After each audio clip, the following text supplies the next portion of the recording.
Okay, so this video is essentially going to be about the low light performance on the Nikon Z8, and we are going to test multiple different resolutions and codecs and see which one ultimately looks better, even though I haven't really shot much low light on this camera, especially using Nikon RAW.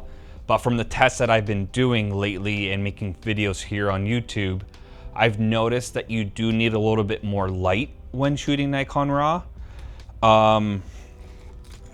Now, for most of the stuff that I do indoor, I shoot in the 10-bit format just because I feel like it's a little bit cleaner, especially in the shadows. So, but in this video, obviously I got a lot of lighting going on right now. We got the GVM and these cool inflatable lights that I've actually been using for all my videos here on the channel, and you just magnet put it onto the pole right there, and pretty cool. Easy, super easy to use as a key light, and it, as you can tell, it's super soft. But this video, yeah, I just wanted to test out multiple different formats, especially even shooting at 8.3K and comparing that to a 4.1K with the oversampling or downsampling turned on the Nikon Z8. And then also shooting in the 10-bit formats in those two resolutions and see which one looks better. Now, just to keep in mind, we are editing and displaying or exporting in a 4K timeline, so the 8.3K is going to be squished into the 4K. The 4.1K is just still going to be in the 4K timeline. But yeah, we're just going to see what codec and resolution is going to be ultimately cleaner. Now, for my test, like I said previously in the beginning of this video, I think 8.3K squished to the 4.1K is going to look somewhat cleaner than the 4.1K, but 4.1K is going to be downsampled from the 8.3K full resolution that this Nikon Z8 camera can capture. But the low light test we're going to be doing, we're not going to use any of this lighting. I'm going to turn all this stuff off. I might even just use one light for like a practical kind of thing. Maybe put that right there. And I am going to be using my handy, let's see if we're in focus. I'm using my iPad as my monitor and the Axoon wireless follow focus, which is super handy. Right now we are shooting on the 35 1.4 Rokinon Cine DSX lens. These lenses are super cheap. Like I said, you can pick them up for super cheap. So this combo is very versatile. And you know, if you do want a pair of cheap Cine lenses, these are gonna be the pair for you, most likely. But we're gonna find that CA that is gonna be noticeably, especially in the 8.3K resolution, because we're just, you know, 8.3K is gonna be high, higher than obviously 4.1K, it's gonna be doubled. So it should stand out quite clear when we do those tests. But right now we are shooting in 4.1K RAW, ISO 800. We're gonna remove all these lights, and this is just gonna be like a super raw sample between all these different codecs and resolutions. So if you're not interested in that, then this video is not for you. But if you're interested in seeing what this Nikon Z8 can produce, I do think this camera is great at low light, hands down, just from the stuff that I've been shooting, even though it wasn't super low light-ish. But yeah, so let's get into it. So this is our very first test shot in 4.1K Nikon RAW, ISO 800. The lens we are using is the Rokinon Cine DSX lens, 35mm t1.5. And as you can tell, there's not much light coming into the sensor here. We just have some backlight or ambient light in the background.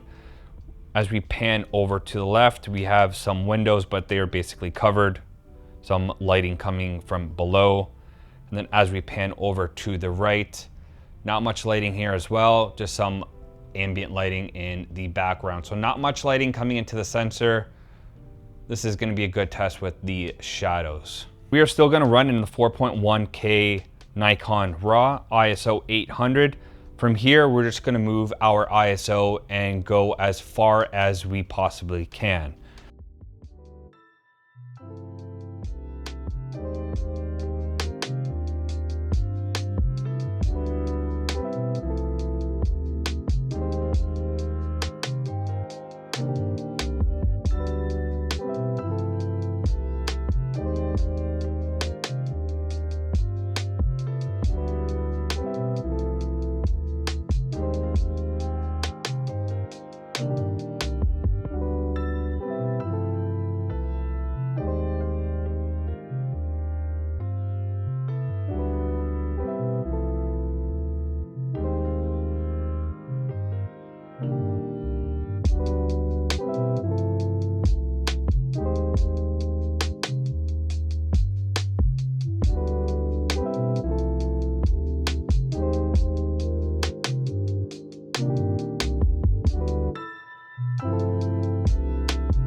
Okay, so what we're gonna do now is start from where we left off at ISO 25,600.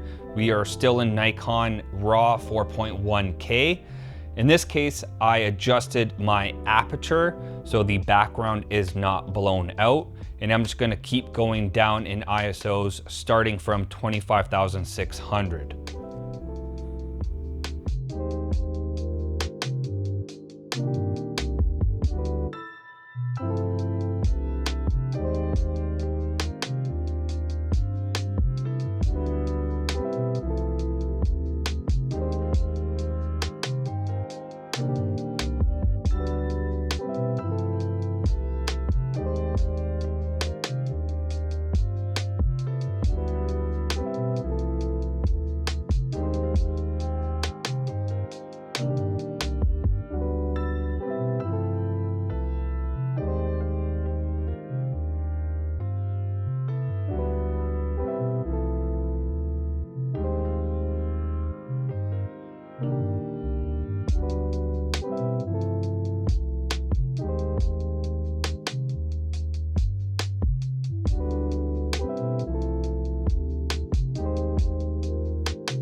So the next test shots, we are gonna be shooting in regular 4K 10-bit H.265, and we are gonna work our ISO from 800 all the way up to the max ISO. So right now it is ISO 800.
Okay, so we're gonna do another quick little test here in my condo. I feel like this is gonna be more of a natural lit area. In this case, we're just gonna use one lamp over here, fireplace, and we have a little bit of a candle going on over here. As you can tell, super dark, ISO 800.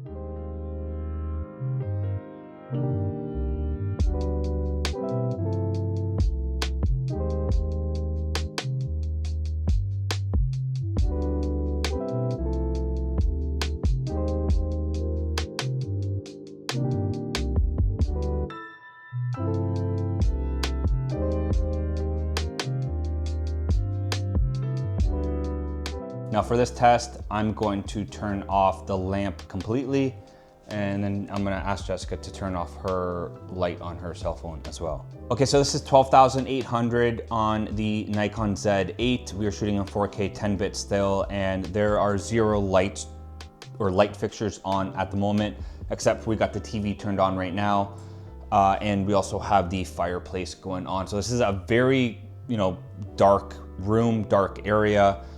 We should possibly see the grain in the image or artifacts that are coming up in our image just due to how dark this room is right now, especially in the shadows. This is the exact same shot, ISO 20,000. Same thing, TV's turned on, fireplace, Nikon Z8, 4K 10-bit, and 17 to 28 at f2.8. Okay, this is ISO 20,000, 4.1K Nikon RAW.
Okay, this is 8.3K Nikon RAW. ISO 12,800. We're gonna do a few quick test comparisons, staying in the same ISO and with the same type of lighting. We got the TV off completely, but we got the lamp turned on to at least 20%, and then we have the fireplace over here. 4.1K, exact same ISO, 12,800, exact same lighting.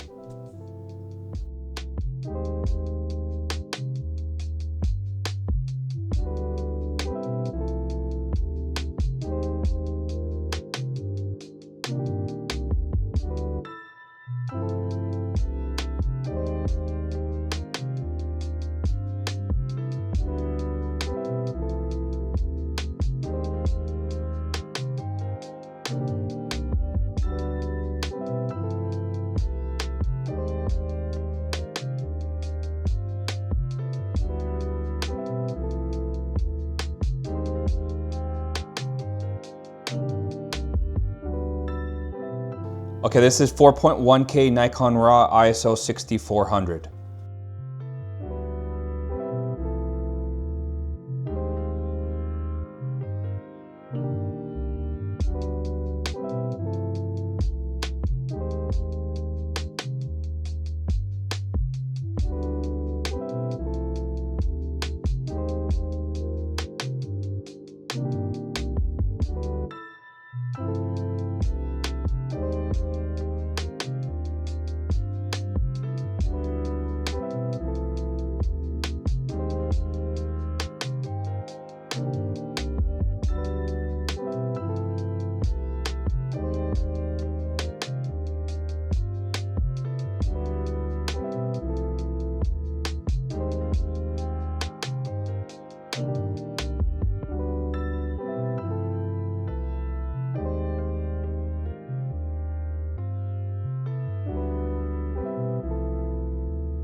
Okay, so that's the end to the Nikon Z8 low light test. You know, if this video gave some clarity on if this Nikon Z8 is good for low light, you can make the judgment for yourself. We'll see you guys on the next video.